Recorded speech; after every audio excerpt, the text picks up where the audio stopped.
Dr. Breslau do it first. All right, we can take the baby Faye fiasco as an example.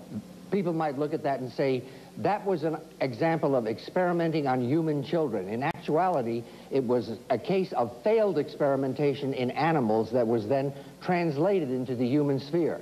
We're talking about the Loma Linda surgery where they put the baboon's heart in the baby. That is correct. Dr. Leonard Bailey had performed over 160 cross-species transplants. That's over 320 animals, none of which were successful. There was no scientific basis to believe that the experience could be transferred to human surgery with any degree of success, and Dr. Bailey then went ahead and proved that, to the dismay of the world.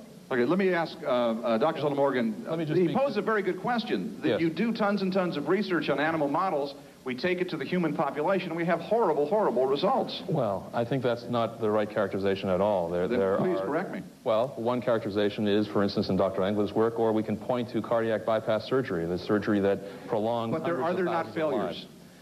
Are there not failures yes. in the process of science? Are you asking, are there failures in the process? No, I think we're sort of evading the issue here in a way. There are techniques, medications that seem to prove themselves in the laboratory on animals. We take them into the human population, and I mean, somebody thought thalidomide was a safe drug, and it presumably had been tested. Well, let me talk about the thalidomide issue, because in point of fact, the reason that we did not have that catastrophe here in the United States is because the people here in the U.S., in the Food and Drug Administration, paid attention to the animal research that was available at the time. In Europe, that research was ignored. But here, really, single-handedly, a woman whose job it was to license these incoming drugs was a researcher herself and was familiar with the malforming effects of these kinds of drugs and did not permit that drug to be licensed here. But you'll have to agree that there are instances where these medications have gone to human use, and we've had terrible results. Wait. Let me see if I can get an answer. You'll never agree. You won't get a yes. Yes, I will. No, you won't. I promise you, all Cleveland, day. I will. All right. Dr. Rennert, have there been? Yes, I'm sure there, nothing is 100%. And I would have to say that research is done with anticipation of improving the quality of life, the quality of care. And that's what we attempt to do. And we always, you do experiments and you try and get the results, and you look at the results, and if they're good, you go on with it. But nothing is 100%. But I want to tell you, when you look at children, 20 years ago, acute leukemia in infants and children was a deadly disease. The mortality was 100%. Now it's a curable disease. And the reason it's a curable disease is because we took those drugs, chemotherapeutic oncological agents, and used them on animals first to find out whether or not they were going to have a lethal effect. And if, after the research was done and the data was collected, the drugs that were found to be effective were then used on children, and we have a curable disease. Okay. And we could go on. We also have an audience with a lot of questions. We're going to take a break, and we'll come back, and your questions are next.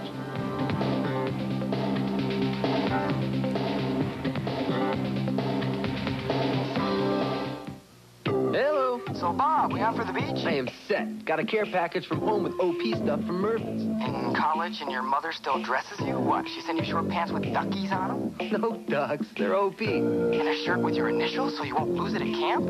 Yeah, it has initials. Try not to embarrass me at the beach. Don't worry, I'll have my mom drop me off 2 blocks away. Now save on men's Ocean Pacific at Mervin's. I'm not embarrassing you, am I, Lou?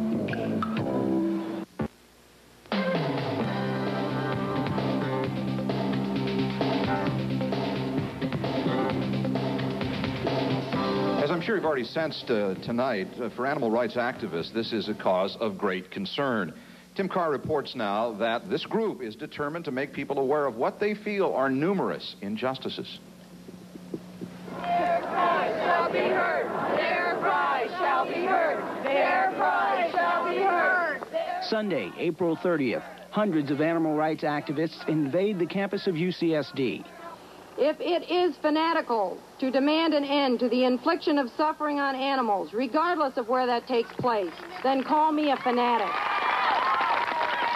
They came from across the state, people who say using animals for research is wrong. Jane Cartmill was among them. The tragedy of animal research is that even if it were producing treatments and cures on a daily basis that were really making a difference, life-saving miracles, the ones we hear referred to but never spelled out, even if it were doing that, it would still be ethically wrong. This day was dedicated to bringing that message to the public in hopes that if the activities of those in the laboratories are revealed, the public will call for a stop to it.